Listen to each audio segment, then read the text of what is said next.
नमस्कार बंधुरा आज आमी निये एसेछि एकदमई नतून धरनेर काँकरोलेर एकटी रेसिपि जेटा गरम गरम भातेर साथे खेते दारुण लागे।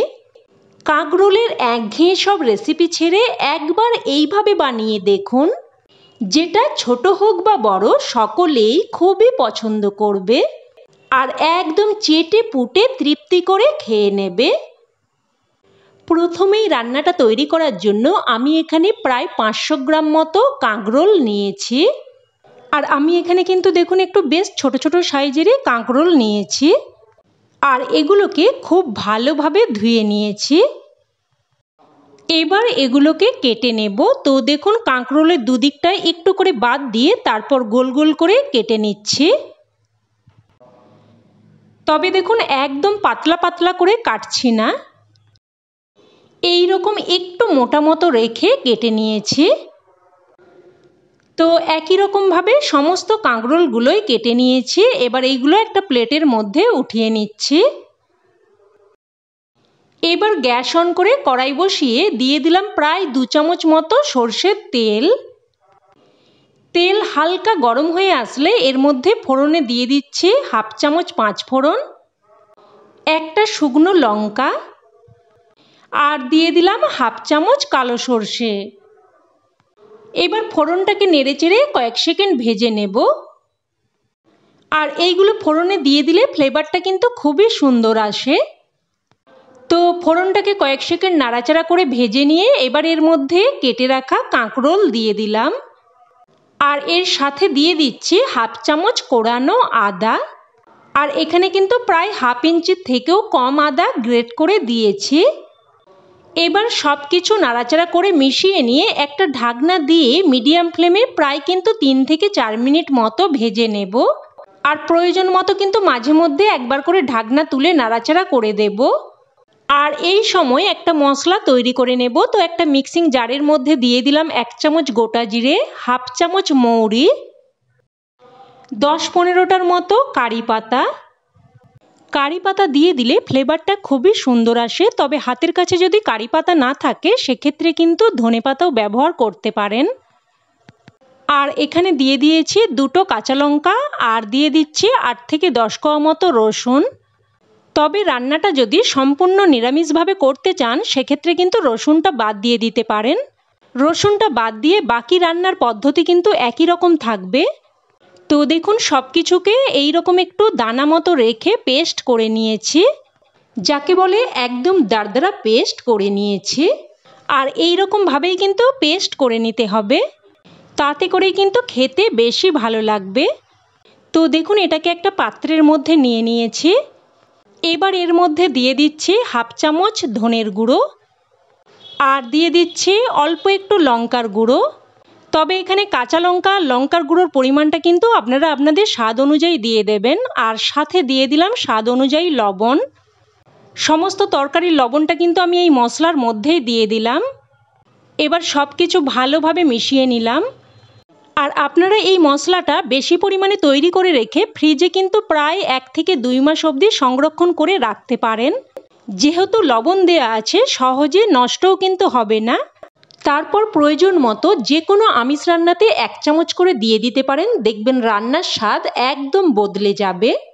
আর এদিকে কিন্তু প্রায় 3 থেকে 4 মিনিট মতো ঢাকনা দিয়ে দিয়ে কাঁকরোলগুলোকে ভেজে নিয়েছি। দেখুন কাঁকরোলগুলো কিন্তু বেশ হালকা মতো ভাজা হয়ে গেছে আর কাঁকরোলের মধ্যে কিন্তু একটা রং ধরতে শুরু করেছে। তো এই সময় এর মধ্যে দিয়ে দিলাম একটা মিডিয়াম সাইজের কুচানো টমেটো। টমেটোটা দিয়েও কিছুক্ষণ নাড়াচাড়া করে ভেজে নেব, যাতে করে টমেটোর কাঁচা গন্ধ চলে যায় আর একটু বেশ নরমও হয়ে যায়। তো টমেটোটা দিয়েও কিছুক্ষণ ভেজে নিয়েছি। এবার এর মধ্যে তৈরি করে রাখা মশলা দিয়ে দিচ্ছি। দিয়ে দিচ্ছি পরিমাণ মতো হলুদ গুঁড়ো। এবার জল না দিয়ে প্রথমে এগুলোকে শুকনো অবস্থাতে নাড়াচাড়া করে একটুক্ষণ রান্না করে নেব। আর একটুক্ষণ নাড়াচাড়া করতে করতে যখন দেখবেন এইভাবে কড়াইতে মশলা লাগতে শুরু করবে তখন এর মধ্যে অল্প একটু জল দিয়ে দিতে হবে। প্রায় ছোট বাটির 1/2 বাটি মতো জল দিয়েছি। এবার সব কিছু নাড়াচাড়া করে মিশিয়ে নিয়ে একটা ঢাকনা দিয়ে দিয়ে প্রায় কিন্তু 2 থেকে 3 মিনিট মতো কষিয়ে নেব। ঢাকনা দিয়ে দিয়ে প্রায় কিন্তু 2 থেকে 3 মিনিট মতো মশলাটাকে কষিয়ে নিয়েছি। দেখুন কাঁকরোলের সাথে মশলা খুব সুন্দরভাবে মিশে গেছে। এবার এর মধ্যে দিয়ে দিচ্ছি গরম জল। আর এই তরকারিটা কিন্তু একদম ঝোলঝোল হবে না, একটু মাখো মাখো হবে, তো সেই অনুযায়ী কিন্তু জলটা দিয়ে দিতে হবে। তো জলটা দিয়ে ভালোভাবে মিশিয়ে নিয়ে এবার ঝোলটাকে ফুটতে দেব। ফুটে আসলে এবার একটা ঢাকনা দিয়ে মিডিয়াম ফ্লেমে আবারও প্রায় 4 থেকে 5 মিনিট মতো রান্না করে নেব। প্রায় 4 থেকে 5 মিনিট মতো রান্না করে নিয়েছি, ঢাকনা তুলে নিলাম। আর দেখুন কাঁকরোল কিন্তু খুব সুন্দরভাবে সেদ্ধ হয়ে গেছে। তো এবার এই তরকারির মধ্যে দিয়ে দেব অল্প একটু পাতিলেবুর রস।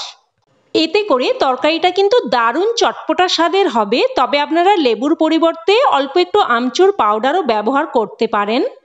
আবার লেবুর রস আর আমচুর পাউডার যদি বাড়িতে দুটোই না থাকে সেক্ষেত্রে কিন্তু বেশি পরিমাণে একটু টমেটো দিয়ে দেবেন, তাতে করেও তরকারিটা কিন্তু দারুণ চটপটা স্বাদের হবে।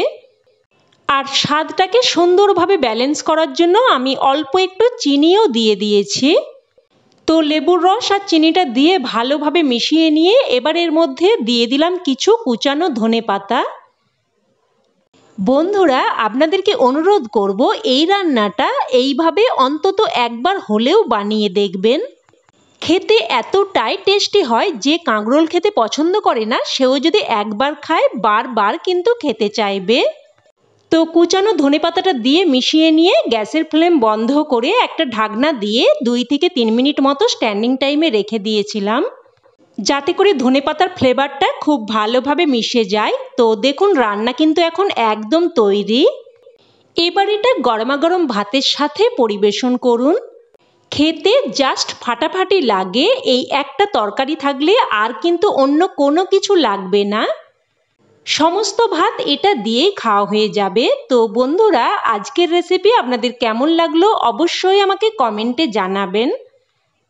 আর ভালো লেগে থাকলে প্লিজ একটা লাইক দিয়ে দেবেন, আর চাইলে অন্যান্য বন্ধু বান্ধবদের সাথে শেয়ারও করতে পারেন।